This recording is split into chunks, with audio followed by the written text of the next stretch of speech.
Hi guys, it's unusual to see me in a shirt and tie, and the reason I'm dressed this way is because I've come back from a funeral that I've been to this afternoon. Funeral of the most gorgeous, lovely woman who just loved Jesus in the most exemplary way, and it was lovely to celebrate her life and her love. But as funerals often do, I began to think on the journey home. I think they have a tendency to sort of bring us in touch with our own mortality a little bit. And I was reminded of something that I know and that in all likelihood you already know. And it's simply this, that life is a fragile but precious gift. We have a here and a now, but we're not guaranteed a tomorrow. And as I was thinking, I began to think about some words that a man spoke a long time ago and that got written down and recorded. His name was Solomon, and he was king over Israel thousands of years ago. And he wrote a long list of things that have times and places. And at the very top of that list, he said there's a time to be born and there's a time to die. And these musings, these thoughts that he was having were captured at the twilight zone of his years, in the latter stages. But this wasn't a man who'd had to make do and limp along and sort of scrape by as the days passed. This was a man who knew what it was to have everything that he wanted.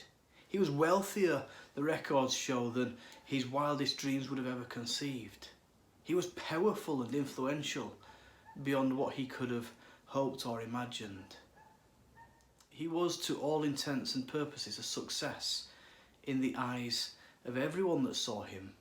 And certainly he'd accomplished and achieved everything that he had set out to accomplish. And yet his summary of all of that was that it was meaningless, like chasing down the wind. That having got that which he longed for, he found out ultimately it didn't satisfy. Solomon, like so many people in this day and age, had put all of his eggs into one basket. And the basket was the this life basket. He lived a quite hedonistic, quite YOLO life. You only live once.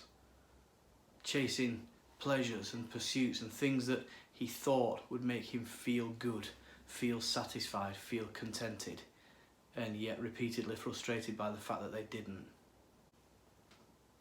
But he came to a realisation in his latter days that's captured in these words. He said, "Whatever God does endures forever." So he came to an awareness that there was more than just this life. There was actually a forever that starts before our time on this earth starts and goes on after our time on this earth has finished. And I want to simply say to you this day that there is more. There's certainly more to this life in the here and now than pursuing money and power and influence and success in the eyes of other people. Even if you achieve it, which not that many do, but even if you do, it won't satisfy you. You'll always want that extra bit of money, that next bit of influence, that next promotion, that next career change. It can't satisfy. It's not able to satisfy.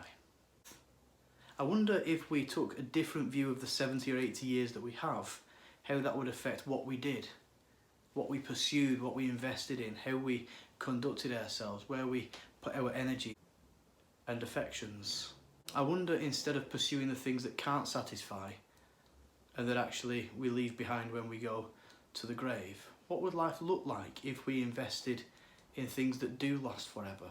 What would life look like if we began to invest in others sacrificially, loving radically, being unimaginably generous with our time and our money and our resources?